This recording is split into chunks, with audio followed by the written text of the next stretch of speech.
स्वागत है आपका अपने चैनल आज क्लास में। बिहार बोर्ड ने अपना ऑफिशियल मॉडल पेपर जारी कर दिया है और सभी विषयों का जारी किया है। और आज के इस वीडियो में जो सामाजिक विज्ञान का ऑफिशियल मॉडल पेपर नेट पर जारी हुआ है उसको सॉल्व करेंगे। इस मॉडल पेपर में टोटल 80 ऑब्जेक्टिव प्रश्न हैं और 80 ऑब्जेक्टिव प्रश्न का हम बिल्कुल सही आंसर आपको बताएंगे। तो एक भी प्रश्न आप लोग स्किप मत कीजिएगा। वीडियो को प्लीज़ आप लोग शुरू से लेके अंत तक देखिएगा। और चैनल को अभी तक आप सब्सक्राइब नहीं किए हैं तो चैनल को सब्सक्राइब कर लीजिएगा। और सब्सक्राइब करने के बाद एक बेल आइकन आता है तो बेल आइकन को दबा के ऑल पे कर लीजिएगा, ताकि जब भी लाइव क्लास हो तो आपके पास नोटिफिकेशन पहुंचता रहे। तो आइए शुरू करते हैं पहले नंबर प्रश्न से। तो यहाँ पे सब इंट्रोडक्शन दिया हुआ है। उसके बाद यहाँ पे देखिए पहला नंबर प्रश्न आ चुका है। तो पहला नंबर प्रश्न है कि हिंद चीन में बसने वाले फ्रांसीसी कहे जाते थे। यहाँ पे आपको बताना है कि हिंद चीन में बसने वाले फ्रांसीसी कहे जाते थे तो क्लोन कहे जाते थे। यहाँ पे सी वाला ऑप्शन बिल्कुल ही सही हो जाएगा। ये देखते हैं अगला प्रश्न दो नंबर प्रश्न है कि रॉलेट एक्ट कब पारित हुआ। यहाँ पे आपको बताना है कि रॉलेट एक्ट कब पारित हुआ। तो 1919 में पारित हुआ। यहाँ पे ए वाला ऑप्शन बिल्कुल ही सही हो जाएगा। ये देखते हैं अगला प्रश्न तीन नंबर प्रश्न है कि जालियांवाला बाग हत्याकांड के विरोध में किसने अपनी नाइटहुड की उपाधि त्याग दी। काफी महत्वपूर्ण प्रश्न है। यहाँ पे आपको बताना है कि जालियांवाला बाग हत्याकांड के विरोध में किसने अपनी नाइट की उपाधि त्याग दी। तो रविंद्रनाथ टैगोर जी ने अपना नाइटहुड की उपाधि त्याग दिए थे। यहाँ पे सी वाला ऑप्शन बिल्कुल ही सही हो जाएगा। ये देखते हैं अगला प्रश्न चार नंबर प्रश्न है कि जर्मनी के एकीकरण में किसकी भूमिका महत्वपूर्ण थी। यहाँ पे आपको बताना है कि जर्मनी के एकीकरण में किसकी भूमिका महत्वपूर्ण थी। तो बिस्मार्क की थी, इसे आपको याद रखना है। यहाँ पे बी वाला ऑप्शन बिल्कुल ही सही हो जाएगा। ये देखते हैं अगला प्रश्न पाँच नंबर प्रश्न है कि आर्य समाज की स्थापना किसने की। यहाँ पे आपको बताना है कि आर्य समाज की स्थापना किसने की। तो स्वामी दयानंद सरस्वती ने किया। और कहाँ पे किया, तो मुंबई में किया। तो यहाँ पे सी वाला ऑप्शन बिल्कुल ही सही हो जाएगा। ये देखते हैं अगला प्रश्न छह नंबर प्रश्न है कि पूर्ण स्वराज की मांग का प्रस्ताव कांग्रेस के किस वार्षिक अधिवेशन में पारित हुआ। तो ये कई बार हम आपको बता चुके हैं कि पूर्ण स्वराज की मांग कांग्रेस के किस अधिवेशन में पारित हुआ। तो 1929 लाहौर अधिवेशन में पारित हुआ। यहाँ पे ए वाला ऑप्शन बिल्कुल ही सही हो जाएगा। ये देखते हैं अगला प्रश्न सात नंबर प्रश्न है कि भारत में सूती वस्त्र की प्रथम मिल खोली गई। यहाँ पे आपको बताना है कि भारत में सूती वस्त्र की प्रथम मिल कहाँ पे खोली गई। तो बम्बई में खोली गई, इसे आपको याद रखना है।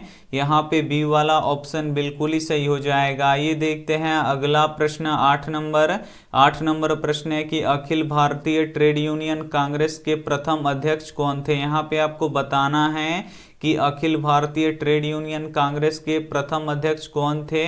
तो लाला लाजपत राय थे, इसे आपको याद रखना है।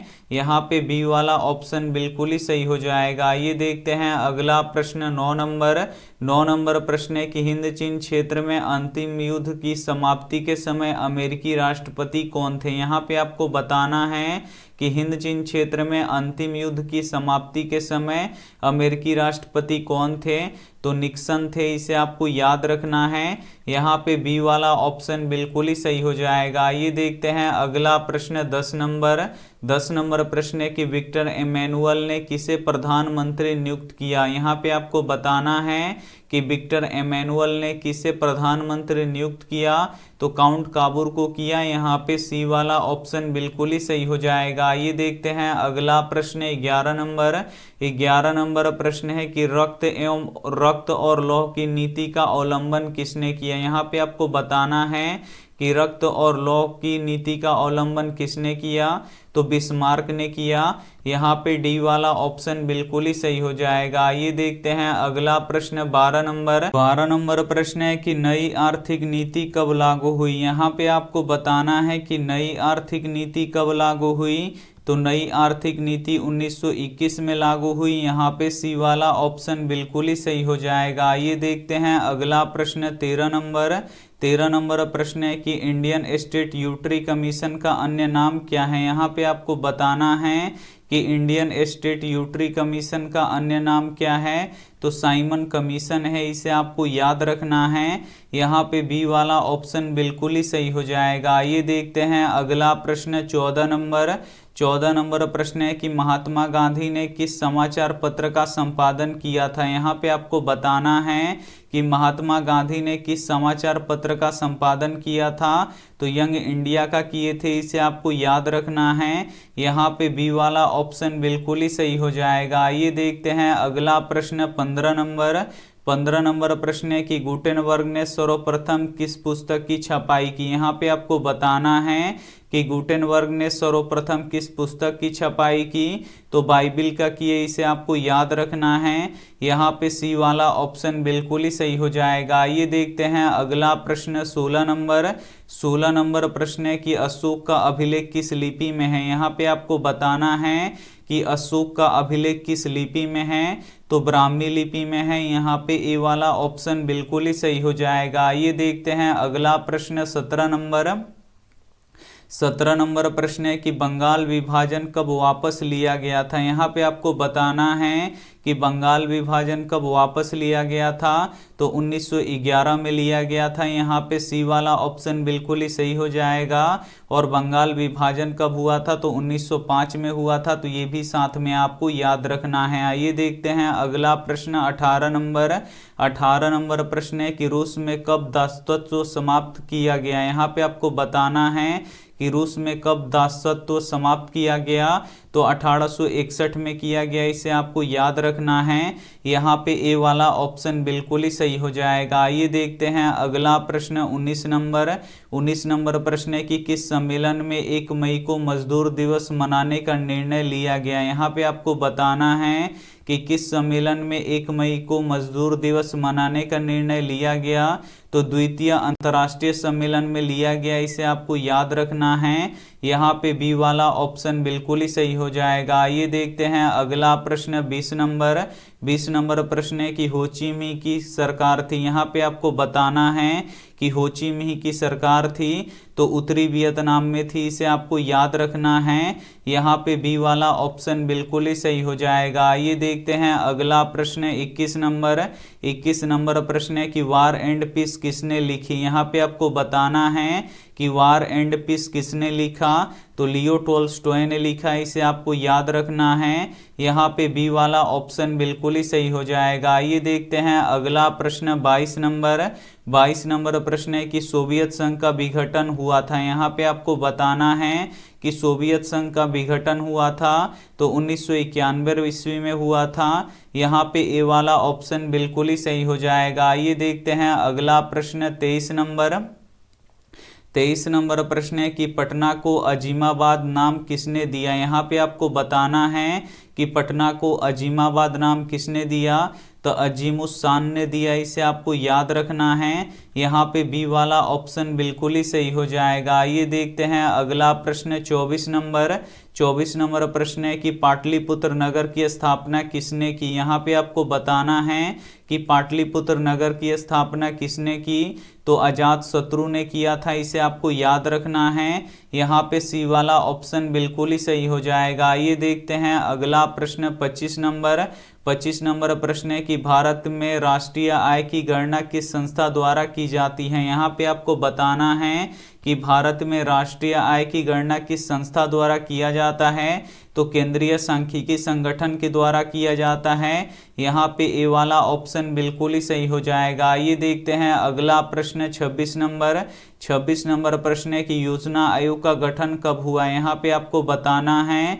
कि योजना आयोग का गठन कब हुआ, तो 15 मार्च 1950 को हुआ। यहाँ पे ए वाला ऑप्शन बिल्कुल ही सही हो जाएगा। ये देखते हैं अगला प्रश्न 27 नंबर प्रश्न है कि उत्पादन के संसाधनों पर निजी व्यक्तियों का स्वामित्व होता है, तो किसमें होता है, तो पूंजीवादी अर्थव्यवस्था में होता है। यहाँ पे बी वाला ऑप्शन बिल्कुल ही सही हो जाएगा। ये देखते हैं अगला प्रश्न 28 28 नंबर प्रश्न है कि गैस और बिजली उत्पादन किस क्षेत्र का अंग है। यहाँ पे आपको बताना है कि गैस और बिजली उत्पादन किस क्षेत्र का अंग है, तो ये द्वितीय क्षेत्र का अंग है। यहाँ पे बी वाला ऑप्शन बिल्कुल ही सही हो जाएगा। ये देखते हैं अगला प्रश्न 29 नंबर प्रश्न है कि बांग्लादेश की मुद्रा क्या है। यहाँ पे आपको बताना है कि बांग्लादेश की मुद्रा क्या है, तो टाका है। यहाँ पे बी वाला ऑप्शन बिल्कुल ही सही हो जाएगा। ये देखते हैं अगला प्रश्न 30 नंबर प्रश्न है कि प्रोफेसर मोहम्मद यूनुस का संबंध किस देश से है। यहाँ पे आपको बताना है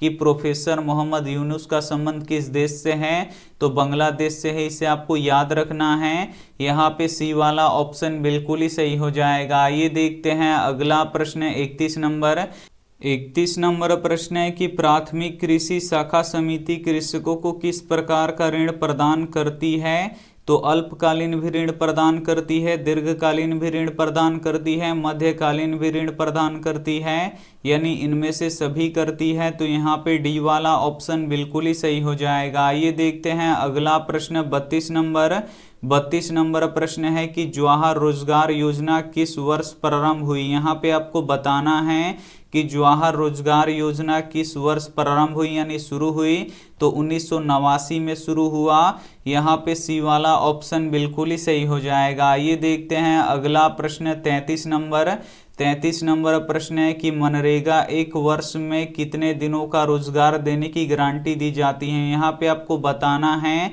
कि मनरेगा में एक वर्ष में कितने दिनों का रोजगार देने की गारंटी दी जाती है, तो 100 दिनों का दिया जाता है। यहाँ पे डी वाला ऑप्शन बिल्कुल ही सही हो जाएगा। ये देखते हैं अगला प्रश्न 34 नंबर प्रश्न है कि उपभोक्ता संरक्षण के लिए कितने राज्य आयोग हैं। काफी महत्वपूर्ण प्रश्न है।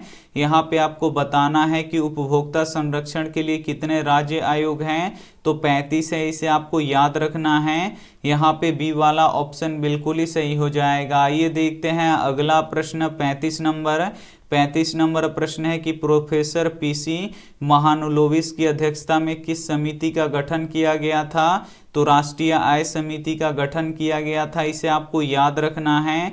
यहाँ पे ए वाला ऑप्शन बिल्कुल ही सही हो जाएगा। ये देखते हैं अगला प्रश्न 36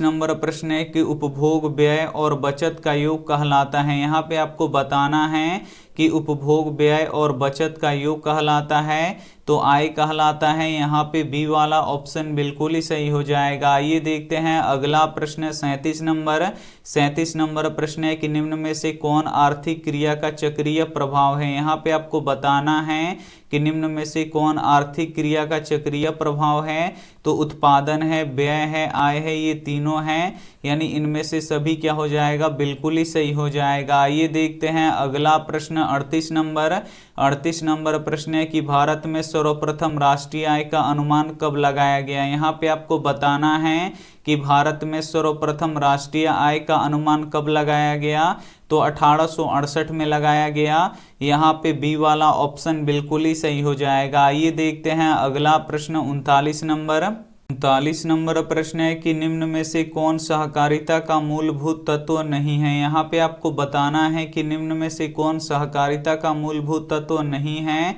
तो अनिवार्य सदस्यता नहीं है। इसे आपको याद रखना है। यहाँ पे ए वाला ऑप्शन बिल्कुल ही सही हो जाएगा। ये देखते हैं अगला प्रश्न 40 नंबर प्रश्न है कि इनमें से कौन गैर आर्थिक आधारीय संरचना है। यहाँ पे आपको बताना है कि इनमें से कौन गैर आर्थिक आधारीय संरचना है, तो स्वास्थ्य है। इसे आपको याद रखना है। यहाँ पे सी वाला ऑप्शन बिल्कुल ही सही हो जाएगा। ये देखते हैं अगला प्रश्न 41 नंबर प्रश्न है कि संविधान का 74वां संशोधन संबंधित है। यहाँ पे आपको बताना है कि संविधान का 74वां संशोधन संबंधित है, तो ये नगरीय शासन व्यवस्था से संबंधित है। इसे आपको याद रखना है।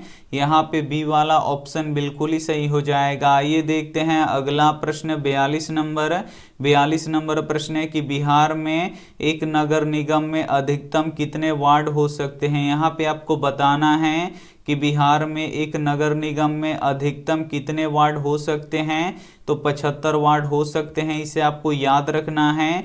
यहाँ पे डी वाला ऑप्शन बिल्कुल ही सही हो जाएगा। और पटना में 72 हैं, तो ये भी साथ में आपको याद रखना है। आइए देखते हैं अगला प्रश्न 43 नंबर। 43 नंबर प्रश्न है कि चिपको आंदोलन संबंधित है। यहाँ पे आपको बताना है कि चिपको आंदोलन किससे संबंधित है, तो सुंदरलाल बहुगुणा से संबंधित है। यहाँ पे सी वाला ऑप्शन बिल्कुल ही सही हो जाएगा। आइए देखते हैं अगला प्रश्न 44 नंबर। 44 नंबर प्रश्न है कि नेपाल में सप्तदलीय गठबंधन क्यों किया गया। यहाँ पे आपको बताना है कि नेपाल में सप्तदलीय गठबंधन क्यों किया गया, तो लोकतंत्र स्थापन हेतु किया गया। यहाँ पे ए वाला ऑप्शन बिल्कुल ही सही हो जाएगा। आइए देखते हैं अगला प्रश्न 45 नंबर। 45 नंबर प्रश्न है कि बहुजन समाज पार्टी की स्थापना किसने की। यहाँ पे आपको बताना है कि बहुजन समाज पार्टी की स्थापना किसने की, तो कांशीराम ने किया। यहाँ पे सी वाला ऑप्शन बिल्कुल ही सही हो जाएगा। ये देखते हैं अगला प्रश्न 46 नंबर। 46 नंबर प्रश्न है कि दल बदल कानून लागू होता है। यहाँ पे आपको बताना है कि दल बदल कानून लागू होता है, तो ये सांसदों और विधायकों दोनों पर लागू होता है। यहाँ पे ए वाला ऑप्शन बिल्कुल ही सही हो जाएगा। ये देखते हैं अगला प्रश्न 47 नंबर। 47 नंबर प्रश्न है कि झारखंड बिहार से कब पृथक हुआ, यानी कब अलग हुआ, तो यहाँ पे आपको बताना है कि झारखंड बिहार से कब अलग हुआ, तो 15 नवंबर 2000 को अलग हुआ, इसे आपको याद रखना है। यहाँ पे ए वाला ऑप्शन बिल्कुल ही सही हो जाएगा। ये देखते हैं अगला प्रश्न 48 नंबर। 48 नंबर प्रश्न है कि इनमें से कौन संघीय प्रणाली की विशेषता नहीं है। इसमें से आपको बताना है कि कौन संघीय प्रणाली की विशेषता नहीं है, तो इकहरी शासन व्यवस्था नहीं है, इसे आपको याद रखना है। यहाँ पे बी वाला ऑप्शन बिल्कुल ही सही हो जाएगा। ये देखते हैं अगला प्रश्न 49 नंबर। 49 नंबर प्रश्न है कि लोकसभा में चुने हुए सदस्यों की संख्या कितनी है। यहाँ पे आपको बताना है कि लोकसभा में चुने हुए सदस्यों की संख्या कितनी है, तो 543 होता है। यहाँ पे बी वाला ऑप्शन बिल्कुल ही सही हो जाएगा। और लोकसभा की कुल सीटों की संख्या कितना होता है, तो 545 होता है, तो ये भी साथ में आपको याद रखना है। आइए देखते हैं अगला प्रश्न 50 नंबर। 50 नंबर प्रश्न है कि पूर्व में बांग्लादेश जाना जाता था। यहाँ पे आपको बताना है कि पूर्व में बांग्लादेश जाना जाता था, तो पूर्वी पाकिस्तान के नाम से जाना जाता था। यहाँ पे सी वाला ऑप्शन बिल्कुल ही सही हो जाएगा। ये देखते हैं अगला प्रश्न 51 नंबर। 51 नंबर प्रश्न है कि वेस्ट इंडीज संघ की स्थापना हुई। यहाँ पे आपको बताना है कि वेस्ट इंडीज संघ की स्थापना कब हुई, तो 1958 ईस्वी में हुआ। यहाँ पे डी वाला ऑप्शन बिल्कुल ही सही हो जाएगा। ये देखते हैं अगला प्रश्न 52 नंबर। 52 नंबर प्रश्न है कि इंडिका के लेखक है। यहाँ पे आपको बताना है कि इंडिका के लेखक कौन है, तो मेगास्थनीज हैं, इसे आपको याद रखना है। यहाँ पे सी वाला ऑप्शन बिल्कुल ही सही हो जाएगा। ये देखते हैं अगला प्रश्न 53 नंबर। 53 नंबर प्रश्न है कि विश्व का सबसे बड़ा लोकतांत्रिक देश कौन है। यहाँ पे आपको बताना है कि विश्व का सबसे बड़ा लोकतांत्रिक देश कौन है, तो अपना देश भारत है। यहाँ पे बी वाला ऑप्शन बिल्कुल ही सही हो जाएगा। ये देखते हैं अगला प्रश्न 54 नंबर। 54 नंबर प्रश्न है कि आंग सांग सू की किस देश के नागरिक हैं। यहाँ पे आपको बताना है कि आंग सांग सू की किस देश के नागरिक हैं, तो ये म्यांमार की नागरिक है, इसे आपको याद रखना है। यहाँ पे सी वाला ऑप्शन बिल्कुल ही सही हो जाएगा। ये देखते हैं अगला प्रश्न 55 नंबर। 55 नंबर प्रश्न है कि क्षेत्रवाद की भावना का कुपरिमाण है। यहाँ पे आपको बताना है कि क्षेत्रवाद की भावना का कुपरिमाण है, तो अलगाववाद है। यहाँ पे डी वाला ऑप्शन बिल्कुल ही सही हो जाएगा। ये देखते हैं अगला प्रश्न 56 नंबर। 56 नंबर प्रश्न है कि दुधवा राष्ट्रीय उद्यान कहाँ है। यहाँ पे आपको बताना है कि दुधवा राष्ट्रीय उद्यान कहाँ है, तो ये उत्तर प्रदेश में है। यहाँ पे डी वाला ऑप्शन बिल्कुल ही सही हो जाएगा। ये देखते हैं अगला प्रश्न 57 नंबर। 57 नंबर प्रश्न है कि भारत की प्रथम राष्ट्रीय जल नीति कब अपनाई गई थी। यहाँ पे आपको बताना है कि भारत की प्रथम राष्ट्रीय जल नीति कब अपनाई गई थी, तो सितंबर 1987 में अपनाई गई थी। यहाँ पे बी वाला ऑप्शन बिल्कुल ही सही हो जाएगा। ये देखते हैं अगला प्रश्न 58 नंबर प्रश्न है कि विश्व में सर्वाधिक वन किस देश में है। यहाँ पे आपको बताना है कि विश्व में सर्वाधिक वन वाला देश कौन है, तो रूस है, इसे आपको याद रखना है। यहाँ पे ए वाला ऑप्शन बिल्कुल ही सही हो जाएगा। ये देखते हैं अगला प्रश्न यहाँ पे 59 नंबर प्रश्न है कि किस मृदा में ह्यूमस की मात्रा नगण्य होती है यानी कम होती है। यहाँ पे आपको बताना है कि किस मृदा में ह्यूमस की मात्रा नगण्य यानी कम होती है, तो लेटराइट मुद्रा में होती है, इसे आपको याद रखना है। यहाँ पे ए वाला ऑप्शन बिल्कुल ही सही हो जाएगा। ये देखते हैं अगला प्रश्न 60 नंबर प्रश्न है कि भारत का सबसे बड़ा खनिज तेल उत्पादक क्षेत्र कौन है। यहाँ पे आपको बताना है कि भारत का सबसे बड़ा खनिज तेल उत्पादक क्षेत्र कौन है, तो डिगबोई है, इसे आपको याद रखना है। यहाँ पे ए वाला ऑप्शन बिल्कुल ही सही हो जाएगा। ये देखते हैं अगला प्रश्न 61 नंबर प्रश्न है कि इनमें से कौन रोपड़ फसल है। इसमें से आपको बताना है कि कौन रोपड़ फसल है, तो चाय, रबड़ और गन्ना ये सभी क्या है, रोपड़ फसल है। तो यहाँ पे डी वाला ऑप्शन बिल्कुल ही सही हो जाएगा। ये देखते हैं अगला प्रश्न 62 नंबर प्रश्न है कि जीवन रेखा रेल कब चलाई गई थी। यहाँ पे आपको बताना है कि जीवन रेखा रेल कब चलाई गई थी, तो 1991 में चलाई गई थी, इसे आपको याद रखना है।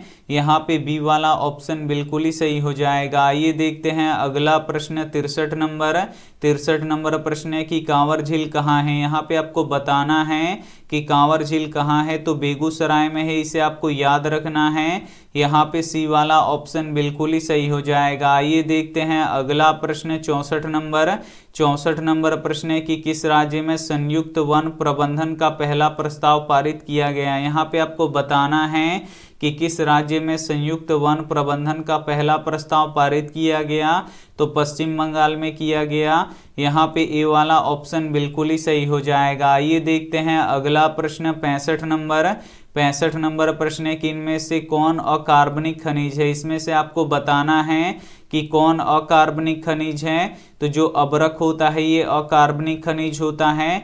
यहाँ पे सी वाला ऑप्शन बिल्कुल ही सही हो जाएगा। ये देखते हैं अगला प्रश्न 66 नंबर प्रश्न है कि भारत के किस राज्य में सर्वाधिक मैंग्रोव वन है। यहाँ पे आपको बताना है कि भारत के किस राज्य में सर्वाधिक मैंग्रोव वन है, तो पश्चिम बंगाल में है, इसे आपको याद रखना है। यहाँ पे बी वाला ऑप्शन बिल्कुल ही सही हो जाएगा। ये देखते हैं अगला प्रश्न 67 नंबर प्रश्न है कि कौन कोयला का घटिया किस्म है। यहाँ पे आपको बताना है कि कौन कोयला का घटिया किस्म है, तो पीट है। यहाँ पे डी वाला ऑप्शन बिल्कुल ही सही हो जाएगा। और कोयला का अच्छा किस्म एंथ्रोसाइड होता है, तो ये भी साथ में आपको याद रखना है। आइए देखते हैं अगला प्रश्न 68 नंबर प्रश्न है कि भारत में चाय की कृषि कहाँ से शुरू हुई थी। यहाँ पे आपको बताना है कि भारत में चाय की कृषि कहाँ से शुरू हुई थी, तो असम से शुरू हुआ था। यहाँ पे सी वाला ऑप्शन बिल्कुल ही सही हो जाएगा। ये देखते हैं अगला प्रश्न 69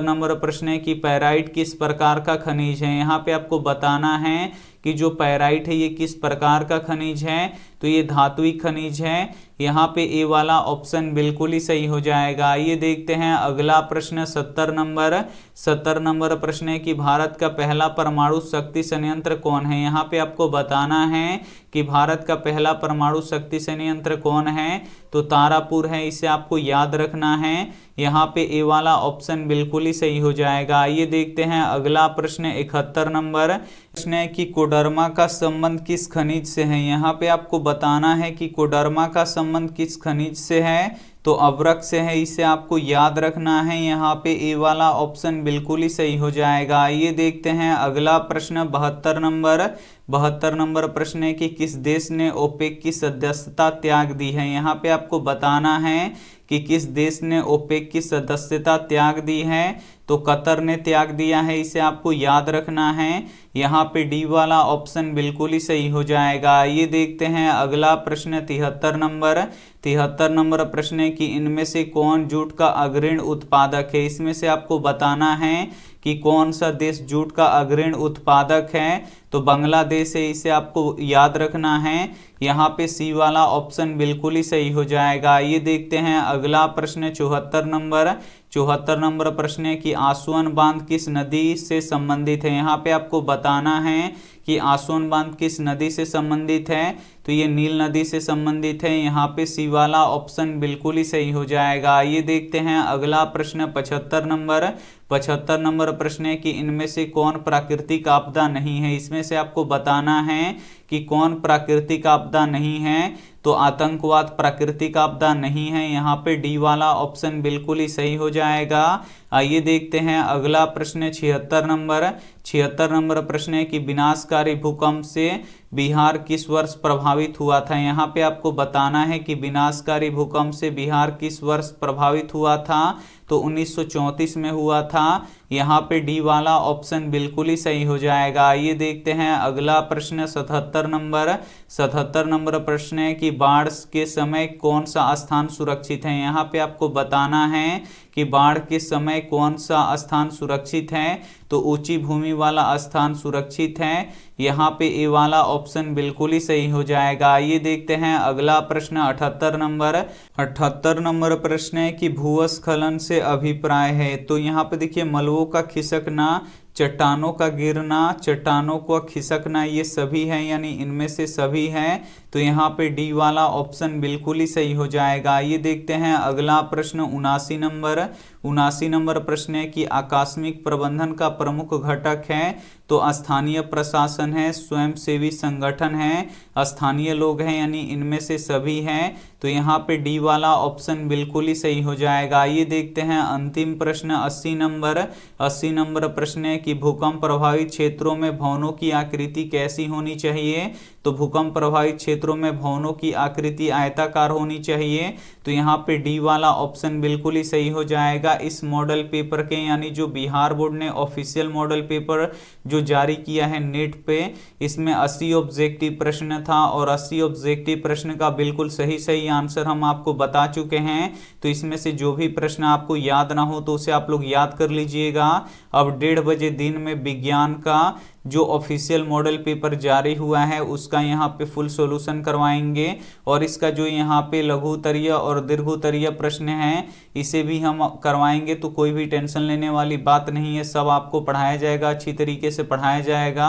तो इस वीडियो को आप लोग ज़्यादा से ज़्यादा अपने दोस्तों के पास शेयर कीजिएगा, और चैनल को अभी तक आप सब्सक्राइब नहीं किए हैं तो चैनल को सब्सक्राइब कीजिएगा, और सब्सक्राइब करने के बाद एक बेल आइकन आता है तो बेल आइकन को दबा के ऑल पे कर लीजिएगा, ताकि जब भी लाइव क्लास हो तो आपके पास नोटिफिकेशन पहुंचता रहे। Thank you for watching. मिलते हैं अगले वीडियो में, तब तक अपना ध्यान रखिए, मन लगा के पढ़ाई कीजिए। Take care and bye.